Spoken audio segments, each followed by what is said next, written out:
Now let's move on with high court. Supreme court के नीचे वाला जो कोर्ट होता है वो हाई कोर्ट कहलाता है। जुडिशियल हायरार्की में ये इंडिया के अंदर जो सिस्टम प्रिवेल है वो यही है। It is the highest level of judicial administration in a state. ये स्टेट के अंदर सबसे ऊंचे दर्जे का कोर्ट होता है। जिस तरह से सुप्रीम कोर्ट पूरी कंट्री में एक ही है, दिल्ली में है हमारी कैपिटल में, उस तरह से हाई कोर्ट हर स्टेट में होता है। Every state has been assigned a high court. Do you know में देखते हैं, गुड टू नो में, the Calcutta high court is the oldest high court in India. India का सबसे पुराना हाई कोर्ट जो है वो कलकत्ता वाला है। It has jurisdiction over the state of West Bengal and the union territory of Andaman and Nicobar islands. इसके अंडर में वेस्ट बंगाल के अलावा हमारी यूनियन टेरिटरी अंडमान निकोबार वाली भी आती है। और high court building design is based on the cloth hall Ypres in Belgium. The high court building जो है इसका डिज़ाइन इस तरह का है। देन जो रिस्ट्रिक्शन देखते हैं कि हाई कोर्ट में कौन कौन से केसेस आते हैं, किस तरह से वो जजमेंट देता है। The high court of the state has 3 types of jurisdiction under the original jurisdiction. इसके भी 3 टाइप ऑफ जुरिस्डिक्शन है। सबसे पहले ओरिजिनल वाला देखते हैं। ओरिजिनल में आपका the high court deals with cases regarding protection of fundamental rights. जो भी फंडामेंटल राइट्स के प्रोटेक्शन के रिलेटेड केसेस होते हैं या disputes related to state election, वो सारे आपके ओरिजिनल जुरिस्डिक्शन में आते हैं।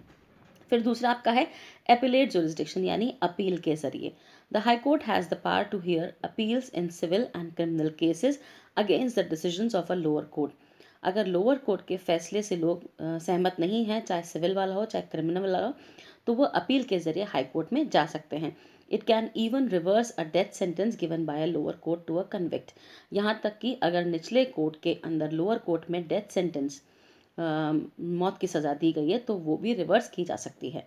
Under the supervisory jurisdiction of the High Court, it has the authority to supervise the working of the subordinate courts under its jurisdiction.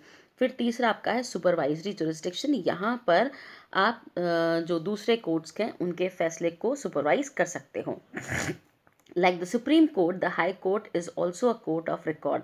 Supreme court की तरह high court के अंदर भी सारे रिकॉर्ड्स मेंटेन किए जाते हैं and its decisions are used as reference. और फिर उसके अलावा बाकी जो सबॉर्डिनेट कोर्ट्स हैं इन केसेस को एक रेफरेंस के तौर पे इस्तेमाल करते हैं। अब यहाँ पे जो जजेस वगैरह हैं उनकी क्वालिफिकेशंस हम देखते हैं। सबसे पहले यहाँ पर भी वही है कि he or she must be a citizen of India. दूसरा, he or she must have held judicial office in India for at least 10 years. At least 10 years तक जुडिशियल ऑफिस में इन्होंने काम किया हो। Then he or she should have for at least 10 years practised as an advocate of a high court. किसी भी high court के advocate के तौर पे इन्होंने कम से कम 10 साल अपनी प्रैक्टिस की हो, काम किया हो। और ऑफ 2 और मोर सच कोर्ट्स इन सक्सेशन, या फिर एक के बाद एक दूसरे 2 कोर्ट्स पे सर से काम किया हो। यहाँ पर आपको बॉम्बे हाई कोर्ट का पिक्चर दिया हुआ है। फिर हम टेन्योर देखते हैं, वर्क टाइम पीरियड इनका। द जज of a high court holds office under the age of. यहाँ पर आपको 62 ईयर्स का प्रावधान दे रखा है, जबकि हमने देखा था कि सुप्रीम कोर्ट का जो जज है उनका जो टाइम पीरियड होता है वो 65 ईयर्स का होता है रिटायरमेंट। और यहाँ पे हाई कोर्ट के जो जज होते हैं उनका टाइम पीरियड रिटायरमेंट का होता है 62 ईयर्स का।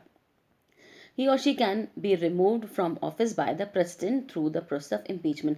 इनको रिमूव करने का भी प्रोसेस वही है, इम्पीचमेंट वाला। प्रेसिडेंट के द्वारा इनको रिमूव किया जाता है अगर वायलेशन ऑफ लॉ वगैरह कुछ होता है तो।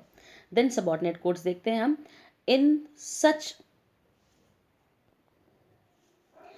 इन each state there are many courts under the high court. फिर हाई कोर्ट के अंडर बहुत सारे कोर्ट्स होते हैं हर स्टेट के अंदर, जिनको हम सबॉर्डिनेट कोर्ट कहते हैं।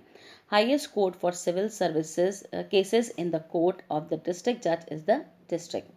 अब हाईएस्ट कोर्ट अगर हम सिविल केसेस में देखें तो वो डिस्ट्रिक्ट जज का होता है किसी भी डिस्ट्रिक्ट में। इस कोर्ट के अंदर आपकी appeals filed against decisions of the lower court. इसमें भी और भी नीचे वाले जो लोअर कोर्ट्स हैं उनकी अपील फिल की जाती है। The district courts jurisdiction is higher than that of the other subordinate courts। इसके नीचे वाले कोर्ट्स के ऊपर आपका डिस्ट्रिक्ट कोर्ट होता है। their jurisdiction may differ from state to state। अब ये स्टेट टू स्टेट इनका वर्किंग एरिया जो है, इनका जजमेंट का जो एरिया है वो अलग अलग हो सकता है। सबॉर्डिनेट जज and munsifs deal with civil cases at the lower level. Lower level पे सबॉर्डिनेट जज या मुंसिफ्स होते हैं जो कि सिविल केसेस से डील करते हैं। The highest court for civil cases is that of session judge। Criminal cases में हाईएस्ट कोर्ट जो है वो सेशन जज का होता है। यहाँ पर आपके cases of murder, physical injury and dacoit are here heard here.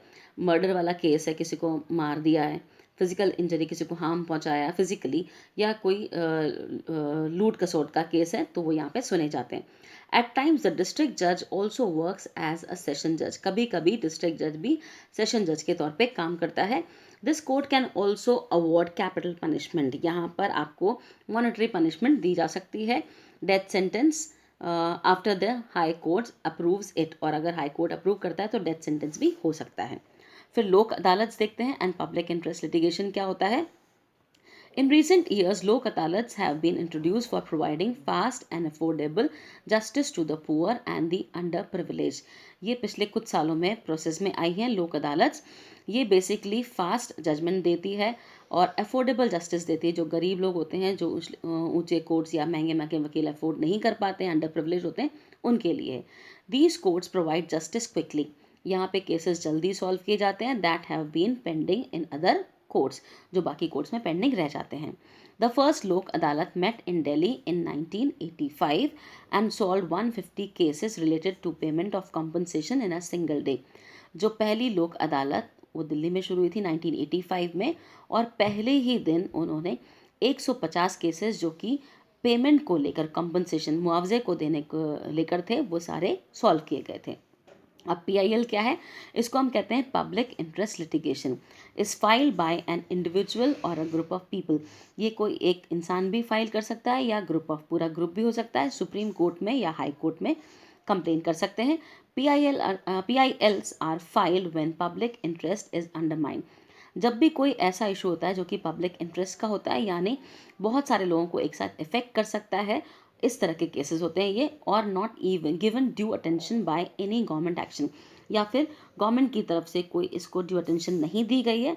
The court admits PILs only when it is satisfied that these cases are directed towards public welfare. अब कोर्ट भी एडमिट इन PIL को तभी करती है जब उनको लगता है, पूरा वो सेटिस्फाइड होते हैं कि ये पब्लिक वेलफेयर के अगेंस्ट है। अब इम्पोर्टेंस ऑफ जुडिशरी देखते हैं। The judiciary holds immense importance in a democracy.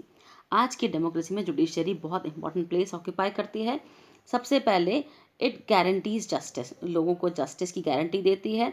फिर पावर ऑफ द गवर्नमेंट उसको चेक करती है। जो आपका फेडरल सिस्टम है, फेडरल कैरेक्टर हमारी कंट्री का, उसको सेफ गार्ड करती है। जो डिस्प्यूट्स होते हैं सेंट्रल स्टेट बीच में, उनको सॉल्व करके। फिर इट प्रोटेक्ट्स द फंडामेंटल, हमारे फंडामेंटल राइट्स को प्रोटेक्ट करती है और हमारे कॉन्स्टिट्यूशन के कस्टडियन के तौर पे भी एक्ट करती है। गुड टू नो देखते हैं। In 2002 in a public interest litigation filed by industrialist and MP Naveen Jindal.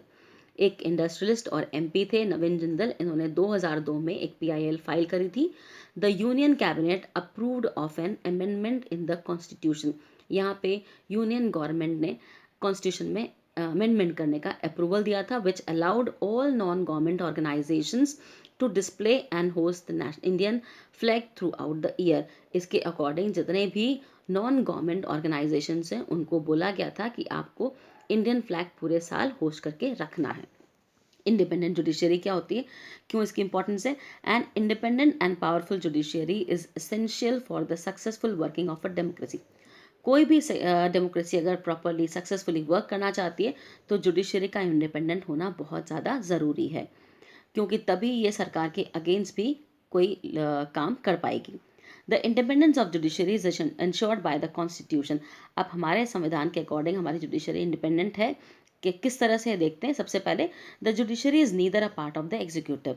ये ना तो एग्जीक्यूटिव का पार्ट है, ना लेजिस्लेचर का पार्ट है, और ना किसी के कंट्रोल में आकर काम करती है।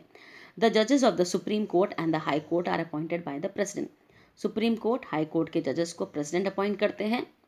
इसके लिए वो प्राइम मिनिस्टर से सलाह मशवरा करते हैं and in consultation with the chief justice of supreme court on the basis of an established procedure.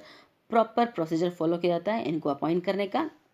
Once appointed the जजेस कैन नॉट बी रिमूव्ड। एक बार अपॉइंट होने के बाद इनको इजीली रिमूव नहीं कर सकते, सिर्फ इम्पीचमेंट होता है, उसी के ज़रिए रिमूव कर सकते हैं, और ऐसा हार्डली इंडिया में कभी हुआ है, और ये एक्चुअली काफ़ी डिफिकल्ट भी होता है।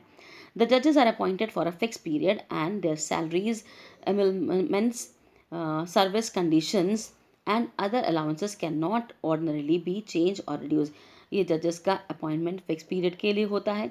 इनकी सैलरीज जो होती है और एमलमेंट्स जो बाकी सर्विसेज जो दी जाती है जैसे सैलरी है, फ़ी, प्रॉफिट फ्रॉम एम्प्लॉयमेंट, ये सारी चीज़ें सर्विस कंडीशंस इजीली कोई भी इनको चेंज नहीं कर सकता, रिड्यूस भी नहीं कर सकता। Hence, the Indian judiciary acts as one of the most powerful judicial structure in the world. इसलिए हम कह सकते हैं कि हमारी इंडियन जुडिशरी जो है वर्ल्ड की सबसे पावरफुल जुडिशियल स्ट्रक्चर्स में से एक है. So this is all about this chapter.